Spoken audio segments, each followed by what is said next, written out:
Hadirin hadirat yang dirahmati oleh Allah, bergembira dengan kelahiran Nabi Muhammad sallallahu alaihi wa ala alihi wasallam, motifnya sudah benar, caranya pun juga mesti benar. Karena tujuan yang benar mesti dicapai dengan cara yang benar. Janganlah melakukan hal-hal yang benar motifnya dengan cara yang bercanggah. Al-maqasid as-samiyah la tublagh bil wasail al-munhattah. Tujuan yang mulia dan baik jangan dicapai dengan cara yang tidak baik. Lil wasail hukmul maqasid. Untuk kita melakukan perkara yang baik, wasilahnya juga mesti baik. Demikian dalam kaidah diajarkan dalam syariat Nabi Muhammad sallallahu alaihi wa ala alihi wasallam.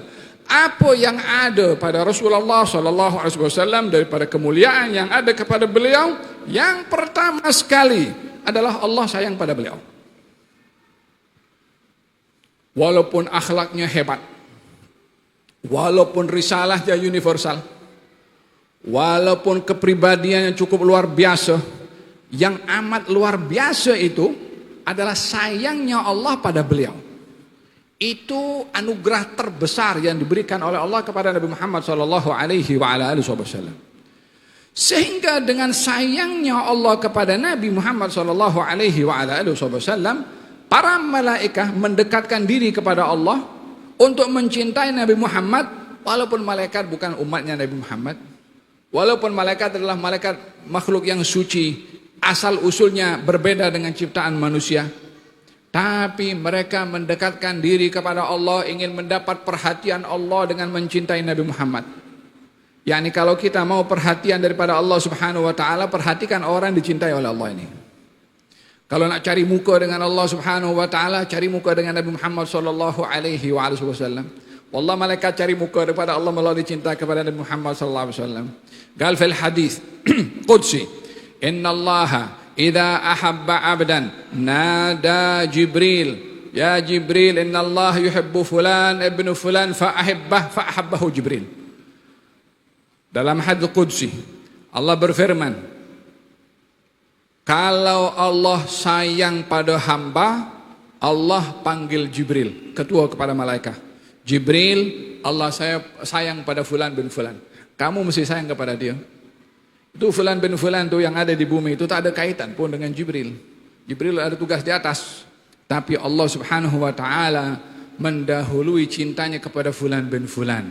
Maka tak ada sesiapa di atas muka bumi ini yang dicintai oleh Allah seperti mana cintanya Allah kepada Nabi Muhammad sallallahu alaihi wasallam. Fahabbahu Jibril. Orang yang dicintai oleh Allah dicintai oleh Jibril semata-mata Allah cinta pada orang itu. Jibril pun ikut Allah subhanahu wa ta'ala cinta kepada orang tersebut. Fanadha Jibril ahlas sama, ya ahlas sama, inna Allah yuhibbu fulan ibn fulan fa'ahabbahu ahlus sama. Jibril panggil kepada malaikat yang ada di langit. Berapa ramai jumlah malaikat? Allahu a'lam. Hanya yang menciptakan yang tahu berapa jumlah malaikat di langit. Katanya, wahai sekalian malaikat, Allah suka pada fulan bin fulan, maka kamu mesti suka juga kepada fulan bin fulan. Penduduk langit semua malaikat itu cinta kepada fulan bin fulan. Mungkin dia bukan manusia di atas muka bumi, tapi didahului cinta oleh Allah subhanahu wa ta'ala, sehingga malaikat di langit sayang kepada fulan. Tak ada manusia di bumi daripada terdahulu dan yang akan datang yang lebih dicintai oleh Allah lebih daripada Nabi Muhammad sallallahu alaihi wa ala alihi wasallam. Fitrahal qabul fil ard. Maka ditunjukkan kabulnya cinta Allah kepada fulan bin fulan, dengan semua penduduk bumi pun cinta kepada fulan bin fulan karena Allah subhanahu wa ta'ala mencintainya. Demikian di dalam hadits qudsi Allah subhanahu wa ta'ala berfirman, dijelaskan, diterangkan oleh Nabi Muhammad sallallahu alaihi wa ala alihi wasallam. Dalam hadisnya beliau bersabda, ahibbullaha lima yaghdhukum bihi min ni'amih wa ahibbuni lihubbillah wa ahibbu ahla baiti lihubbi.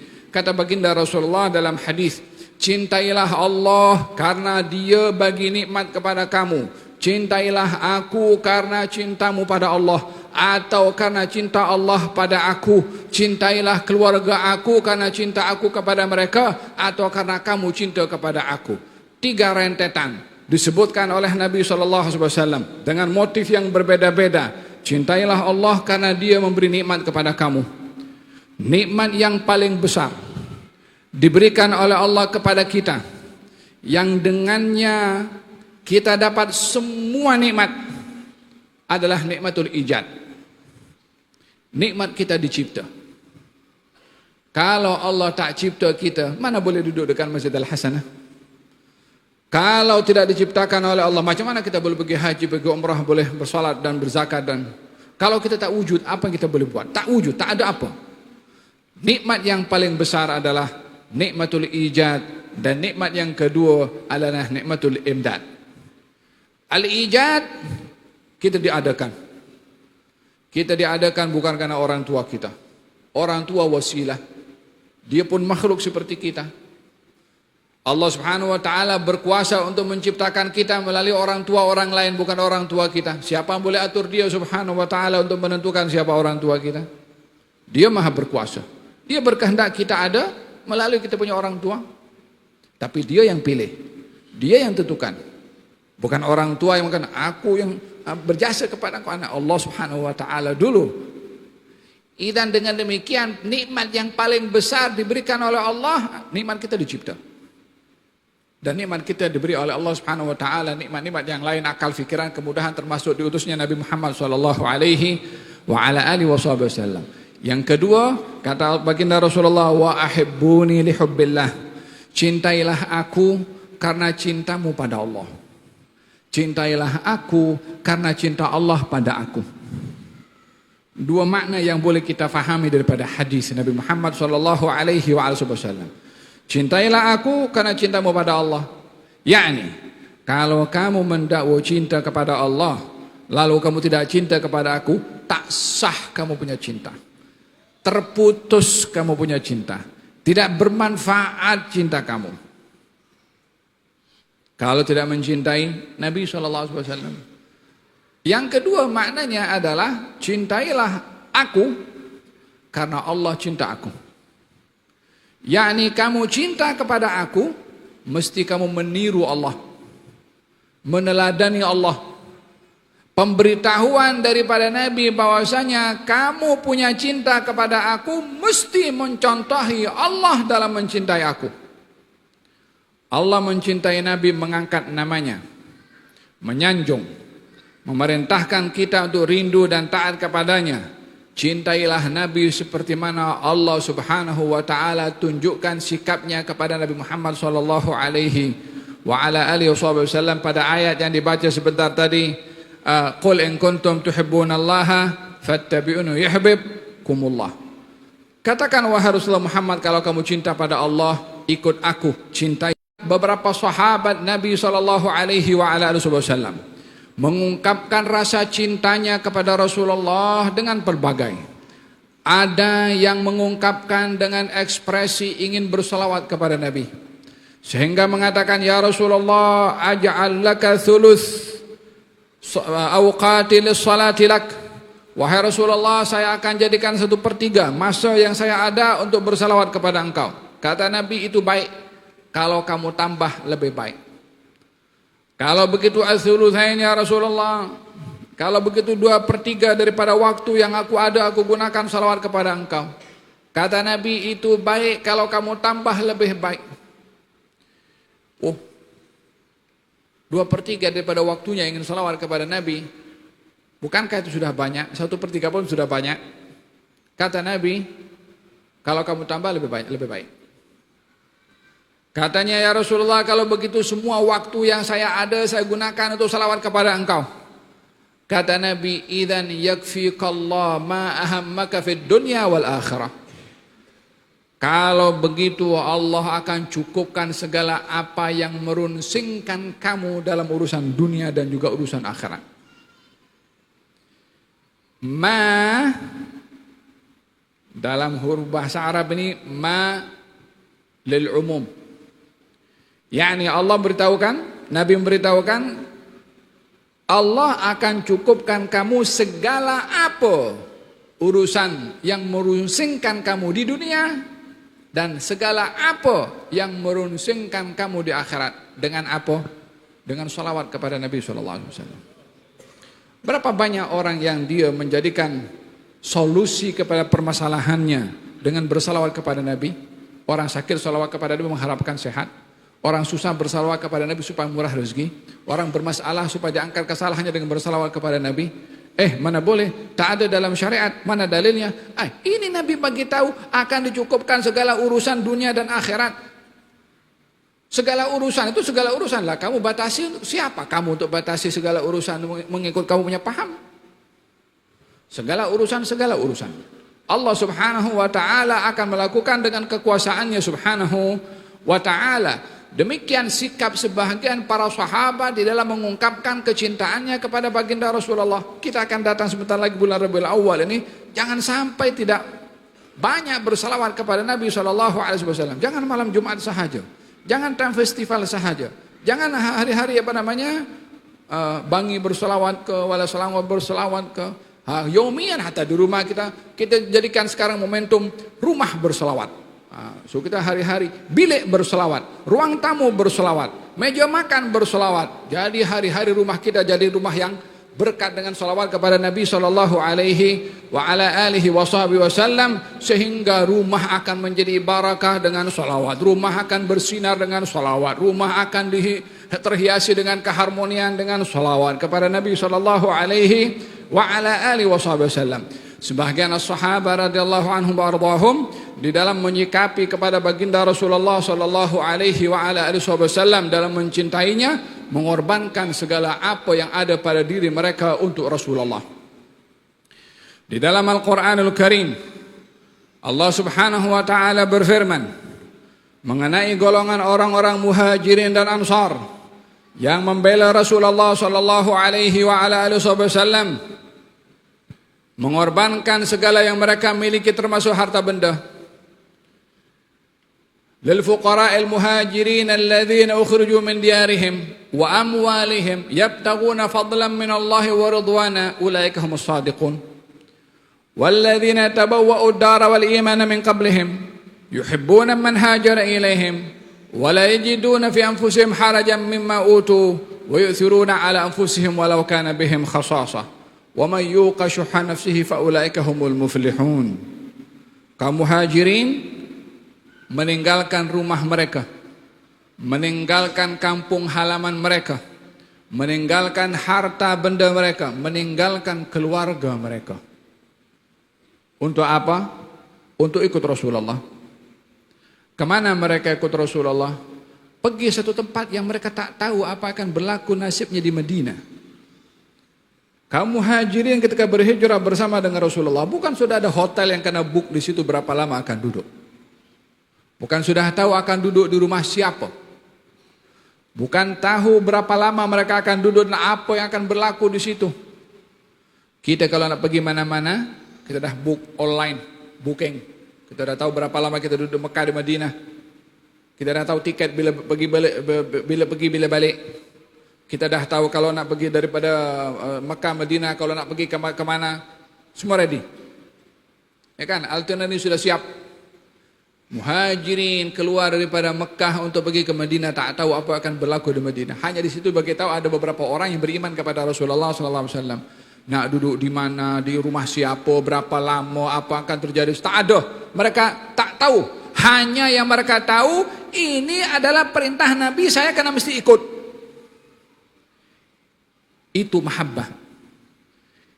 Itu hakikat cinta kepada baginda Rasulullah SAW. Walaupun mengorbankan keluarga, keluarganya ditinggal, mereka itu berhijrah semua bukan buat family. Perjalanan sukar, bukan mudah. Ditinggalkan keluarganya, ditinggalkan anaknya, ditinggalkan harta benda mereka. Siapa di antara kita akan pergi meninggalkan kampung halamannya sementara banyak harta di rumah? Yang ada kalau susah di rumah kita, baru kita pergi cari negara lain untuk bekerja dan mendapatkan gaji yang lebih besar. Ini tak tahu akan apa akan berlaku di situ. Hartanya ditinggalkan, keluarganya ditinggalkan. Untuk apa? Untuk Rasulullah SAW. Diperintahkan untuk berhijrah. Hanya taat kepada Allah dan juga kepada Rasulnya. Ini salah satu ungkapan daripada cinta kepada Nabi, sami'na wa ata'na. Diperintahkan oleh Nabi, maka ikut apa yang dikata oleh Nabi Muhammad sallallahu alaihi wa ala alihi wasallam. Ada yang mengungkapkan Rasulullah, kecintaannya kepada Rasulullah dengan mengorbankan nyawanya. Dengan mengorbankan nyawanya agar supaya terkena benda tajam tapi jangan kena kepada Rasulullah sallallahu alaihi wa ala alihi wasallam. Salah seorang daripada mereka Sayyidina Abu Bakar Siddiq radhiyallahu anhu wa ardhah, dalam hijrahnya kadang-kadang berjalan di hadapan, kadang-kadang berjalan di belakang, kadang-kadang di samping kanan, kadang-kadang di samping kiri. Kata baginda Rasulullah, apa yang kamu buat wahai Abu Bakar? Katanya Rasulullah, saya ini risau, ada orang di sana yang sedang menyelinap menggunakan panahnya untuk menghunuskan kepada engkau macam sniper. Kalau saya ingat mereka ada di hadapan, saya berdiri di hadapan engkau supaya panah itu kena kepada aku dulu, tak kena kepada engkau. Kalau aku khawatir ada daripada belakang, biar aku di belakang engkau, biar kena kepada aku dulu dan tak kena kepada engkau. Demikian pembelaan Sayyidina Abu Bakar Siddiq radhiyallahu anhu warḍah. Sayyidina Ali bin Abi Thalib karramallahu wajhah, dalam hijrahnya Rasulullah, beliau tidur di katil baginda Rasulullah dan dipakaikan selimut. Gunakan selimut ini untuk menutupi, mengelabuhi orang-orang kafir Quraisy yang sedang menunggu di luar sana yang ingin membunuh kepada Rasulullah. Ditinggalkan Sayyidina Ali dengan ditutup pakai selimut, diberikan amanah. Ini beberapa amanah milik orang-orang Quraisy, kembalikan kepada mereka, lepas itu kamu susul aku ke Madinah. Kata baginda Rasulullah sallallahu alaihi wasallam.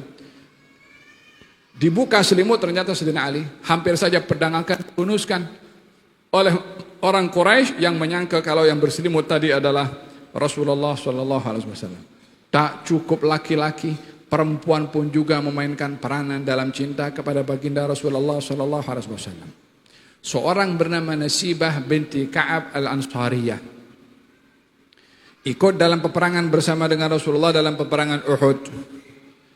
Katanya bertugas sebagai pembawa air atau merawat orang-orang yang terluka.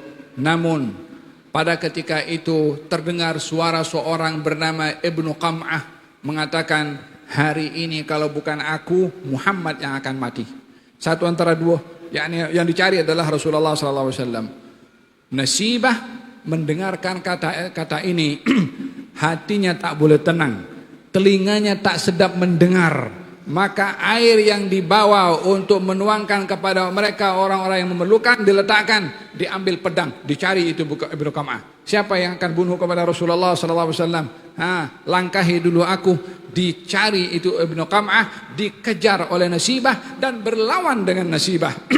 Ibnu Qam'ah katanya, aku pukul dia berkali-kali, tapi dia pakai baju besi, kena kepada besinya sehingga pedang Ibnu Qam'ah mengenai kepada bahagian bahu Nasibah yang beliau jatuh dan terluka. Dibawa oleh anak lelakinya untuk diselamatkan. Kata ibunya, kamu jangan risau pasal aku, itu jaga Rasulullah sallallahu alaihi wasallam.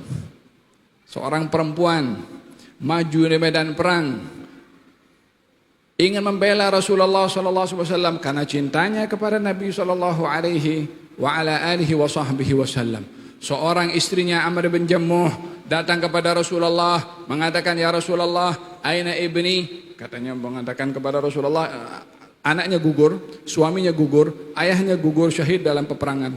Katanya, ihtasibi ilallah, mintalah pahala dengan Allah, anak kamu meninggal dunia syahid, ayah kamu juga dan juga suami. Ini perempuan datang kepada sahabat untuk bertanya, mana Rasulullah? Bagaimana keadaan Rasulullah? Diberitahukan bahwasanya anak kamu syahid. Katanya, aku harapkan pahala dari Allah. Bagaimana keadaan Rasulullah? Suami kamu juga syahid. Katanya, aku harap pahala daripada Allah. Bagaimana keadaan Rasulullah? Gal ayah kamu juga syahid. 3 orang yang paling dekat dengan dia diberitahukan syahid. Dia tetap bertanya bagaimana keadaan Rasulullah. Mana ada orang akan pikir orang lain kalau orang tersayang itu meninggal dunia dia. Katanya Rasulullah bi khair, Rasulullah baik. Katanya biarkan aku tengok dia. Pergi jumpa dengan Rasulullah SAW, nampak Rasulullah dalam keadaan selamat. Katanya, ya Rasulullah, kullu musibatin ba'daka jalalun. Wahai Rasulullah, segala musibah Selagi engkau selamat, selagi engkau baik, semua musibah ringan bagi aku. Tak peduli mau anak, kau mau suami, kau mau orang tua, yang penting engkau selamat.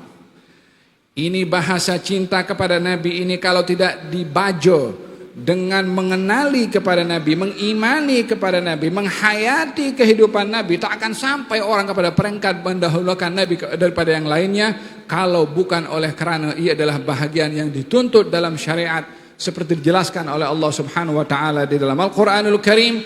Demikian sikap para sahabat di dalam mengungkapkan kecintaannya kepada Rasulullah SAW, laki-laki atau perempuan. Sekarang kita adalah bahagian daripada umat Nabi SAW yang akan menghadapi bulan Rabiul Awal ini. Bagaimana kita akan mengungkapkan rasa cinta kepada baginda Rasulullah SAW? Berselawat boleh. Hadir majlis maulid arba'in, yalla arba'in hatta 60. Wala 90. Wala 120. Wala kulli yawm. Setiap hari. Mengingati Rasulullah SAW.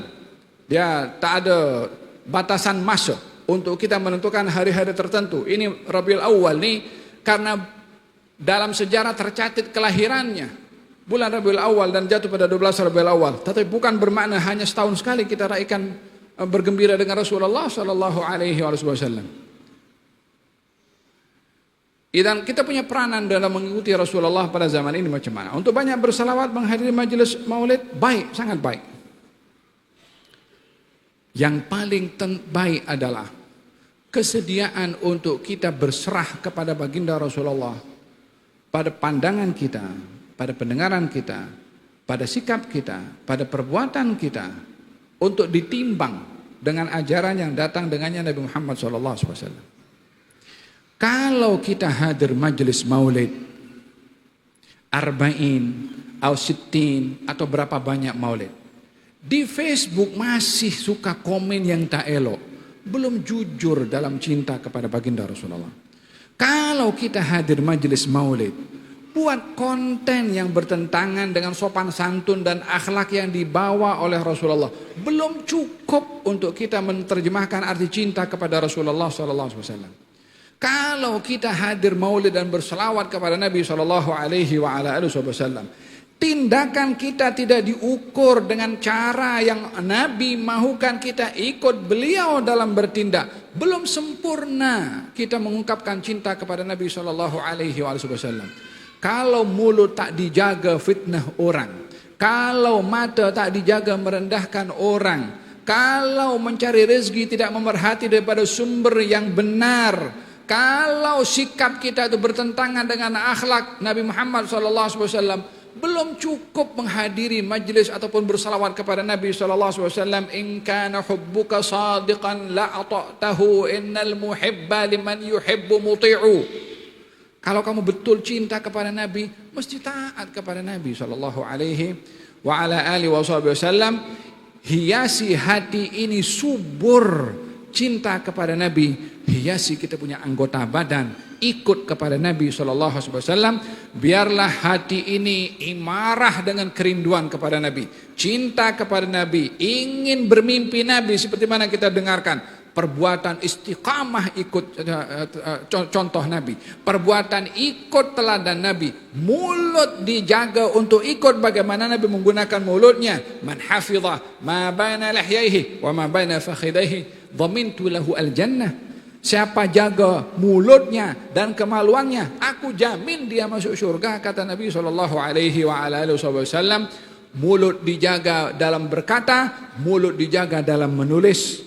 Hati-hati daripada komen, hati-hati daripada mengungkapkan kata-kata yang akan dipertanggungjawabkan. Ma yalfidhu min qawlin illa ladaihi raqibun. Atid tidak melafazkan satu lafaz kecuali raqib dan atid akan tulis. Hadirin hadirat, mari kita ingin raikan bersama pada malam hari ini, malam festival Muhibbin, ungkapan kecintaan kepada Nabi SAW dengan mencintai ilmu, karena itu warisan Nabi Muhammad SAW. Belajar, hadir majelis ilmu, jangan suka merungut, ala ustaz itu aja dia cakap. Anda itu kena memahami ilmu, ada yang tersirat, ada yang tersurat. Satu hadis Anda dengar 1000 kali Anda dengar, boleh jadi pemahaman ditambah oleh Allah kalau Anda merasa terbuka hati untuk memahami. Tapi kalau komplain, tapi kalau Allah Ustaz itu juga akan ditutup itu ilmu barakahnya daripada Anda karena merendahkan kepada ilmu yang disampaikan, hadis yang disampaikan, ayat yang disampaikan, kata-kata ulama yang disampaikan. Demikian perhatian kita kepada ilmu warisan yang tunggal yang tinggalkan oleh Nabi Muhammad SAW. Raikan ini maulid Nabi dengan kita memperbanyak bersalawat menghadiri majelis ilmu. Jadikan momentum selawat ini di mana saja kita berada, di rumah pun juga, terjemahkan dengan perbuatan juga. Ikuti akhlak Nabi Muhammad SAW. Sesungguhnya beliau memerhati kepada umatnya di alam barzakhnya seperti mana beliau memerhati kepada umatnya di masa hidupnya. Sayyidina Uthman bin Affan radhiyallahu anhu wa ardhah, masa sebelum dibunuh, hari dibunuh, ia mengatakan, semalam aku mimpi Rasulullah bersama dengan Sayyidina Abu Bakar, bersama dengan Sayyidina Umar. Katanya, esok kamu buka puasa di tempat saya, kata baginda Rasulullah SAW. Malam itu dia terus bersiap sedia untuk untuk membaca Al-Qur'anul Karim. Esok harinya berpuasa dan tidak berbuka puasa. Ketika yang diberikan air, tidak, aku dah mimpi Rasulullah semalam, dia ajak saya berbuka puasa di tempatnya, di alam barzakhnya diajak berbuka puasa. Bukan masalah buka puasanya, perhatiannya Nabi itu di alam barzakhnya kepada apa yang berlaku kepada Utsman bin Affan. Sabar kamu atas apa menimpa kepada kamu, dan kamu akan buka puasa di tempat aku, kata baginda Rasulullah SAW. Perhatian tidak berkurang di alam barzakhnya kepada umatnya. Kita juga karena mesti memerhati kepada beliau agar supaya tidak dilihat daripada kita hal-hal yang tidak menggembirakan kepada beliau. Mudah-mudahan majelis ini adalah majelis yang ditunjukkan kepada Allah Subhanahu wa taala, yang Allah tak perlu pun untuk diberitahu apa yang ada dalam majelis ini. Apa yang diberitahu kepada Allah Subhanahu wa taala, segala-galanya adalah Dia juga yang tentukan. Ini majelis sebelum diadakan dia sudah tahu. Apa yang nak dicakap sebelum kita cakap dia pun sudah tahu. Apa yang akan berlaku datang dia pun tahu. Kita belum tahu apa yang akan berlaku di masa akan datang. Tak ada siapa menghapus atau menghalang pengetahuan dan ilmunya Allah Subhanahu wa taala.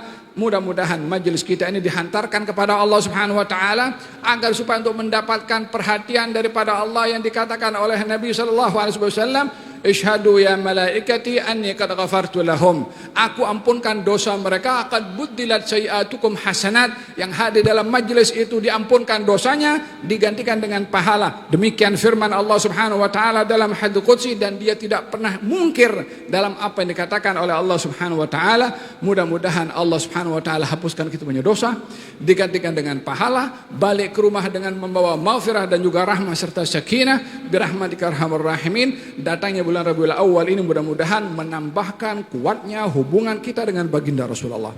Hubungan iman, hubungan cinta, hubungan rindu, hubungan ikut dengan baginda Rasulullah, hubungan banyak berselawat, hubungan mengukur perbuatan, tindakan dan perkataan dengan apa yang dilakukan pada perbuatan, tindakan dan perkataan Nabi Muhammad. Dengan begitu kita memahami, wa'lamu anna fikum Rasulullah, dalam diri kamu ada Rasulullah. Bila setiap saat kita punya perbuatan dan tindakan sesuai serasi dengan ajaran dibawa oleh beliau, moga-moga Allah Subhanahu wa taala rahmati kita, pandang kepada kita dengan pandangan ridha dan juga hidayah dan taufik. Diberikan oleh Allah umur yang berkat, Rabiul Awal datang dengan membawa rahmat insyaallah bagi kita semua di Malaysia dan umat Islam di mana saja mereka berada, dan kepada saudara-saudara kita di Palestina ya rabbal alamin. Diberikan oleh Allah kemenangan, diberikan oleh Allah Subhanahu wa taala kekuatan, diberikan madad oleh Allah Subhanahu wa taala, dan diberikan kejayaan oleh Allah Subhanahu wa taala birahmatika arhamar rahimin.